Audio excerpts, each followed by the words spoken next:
সালাম আলাইকুম সবাইকে। আরমান ভাই, হ্যাঁ, ওনার যে নির্বাচনী এলাকা, আরমান ভাইকে তো আমরা চিনি যে ওই যে আয়নাগরে গুম ছিল অনেকদিন উনি। তো আপনার ওই যে ওনার এই নির্বাচনী এলাকা যেটা ১৭৩টা ইয়া নিয়ে কেন্দ্র নিয়ে মনে হয় ওনার এলাকা।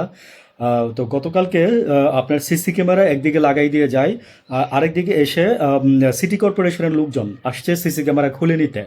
তো ওরা নাকি বলছে যে, তো তখন আরমান সাহেব বলছে যে আপনারা মানে কি কোন নির্দেশে আসছেন, কোন নির্দেশের ইয়াতে আসছেন, কয় উপরের নির্দেশ থেকে এরকম করা হয়েছে বা এরকম। তো মানে ক্যামেরা একদিক থেকে নির্বাচন কমিশনের লোকজন এসে ক্যামেরা লাগাই দিয়ে গেছে, আরেক দিক থেকে এসে সিটি কর্পোরেশনের লোকজন ক্যামেরা সিসি ক্যামেরা খুলে নিয়ে যাচ্ছে নির্বাচন কেন্দ্র থেকে। তো তারপরে উনি যখন ওদেরকে বাধা দিছে তখন বলছে যে না, এগুলো আমরা নিয়ে যাচ্ছি, আবার যথাস্থানে লাগাই দেওয়া হবে, বুঝছেন। তো উনি ব্যাপারটা বুঝতে পারছে, ব্যাপারটা বুঝতে পারার পরে উনি পুলিশের সহায়তা নিচ্ছে। পুলিশ আসছে সাথে সাথে, সাংবাদিকরা যখন জড়ো হয়ে গেছে তখন মনে করেন যে ওগুলো রেখে ওনারা চলে গেছে। সেম সেম সেম, লজ্জা লজ্জা লজ্জা, ধিক্কার ধিক্কার ধিক্কার, ছি ছি ছি, ঘৃণা লাগে। মানে চুরি চুরি চুরি চুরি করতে এসে যদি ধরা পড়ো তাহলে চুরকে এরকমই বলতে হয়, ঠিক আছে। মানে শিক্ষিত চুরকে এইভাবেই লজ্জা দিতে হয়। লজ্জা মানুষের মানে নারীর ভূষণ না হয়ে লজ্জা আসলে তোমাদের ভূষণ হওয়া দরকার ছিল, ঠিক আছে। তোমাদের মতো চোরদের ভূষণ হওয়া দরকার ছিল। লজ্জা নারীর ভূষণ না, তোমাদের মতো চোরদের ভূষণ হওয়া দরকার। মানে তোমাদের সেইম বললেও তোমাদের লজ্জা হয় না। তোমাদেরকে কিছু টাকা ছিটাই দিলে মনে করে যে কাউয়ার যেমন ভাত ছিটাই দিলে অভাব হয় না, তোমাদের কিছু টাকা ছিটাই দিলে মনে করে যে তোমাদের অভাব হয় না, বুঝছো।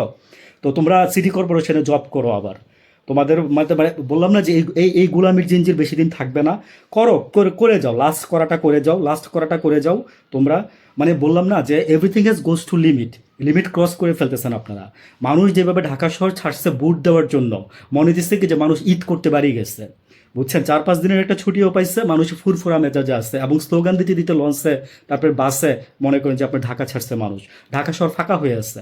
আমরা তো ঢাকাতে আছি, ঢাকা ফাঁকা হয়ে গেছে, ঢাকা খা খা করতেছে, বুঝছেন। এইভাবে মানুষের ঢাকা ছাড়ছে বুট দেওয়ার জন্য, শুধু বুট দেওয়ার জন্য।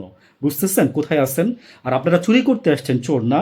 যেই চুরি করতে চোর ধরা পড়িস তোরা, ওই চুরি করতে আসিস কেন, আমি তোদেরকে বলবো। আবার তোরা মানে বললাম না যে এই গোলামির জিঞ্জির ভাঙবে, জাস্ট ওয়েট কর, আর 2-3টা দিন আছে, এই গোলামির জিঞ্জির ভাঙবে, ঠিক আছে। মানে everything is goes to limit. আমি সবসময় বলি না যে মানে অ্যাক্সেস কোনো কিছু করিস না ভাই, ঠিক আছে। আমি আমি মানে সবার উদ্দেশ্যে বললাম কথাগুলা, আমি সবার উদ্দেশ্যে বললাম কথাগুলা যে অ্যাক্সেস কোনো কিছু করতে যায় না। এবার কিন্তু ধরা পড়লে ছাড় পাবেন না। আমি বললাম না যে জেনজির হাতে পড়ছেন, সামনে আসবে আলফা, সামনে আসতেছে আলফা, মোকাবেলা করেন। জেনজির হাতে পড়ছেন, মাইন্ড ইট। শুধু এইটুকুই বললাম। ভালো থাকবেন সবাই, আসসালামু আলাইকুম।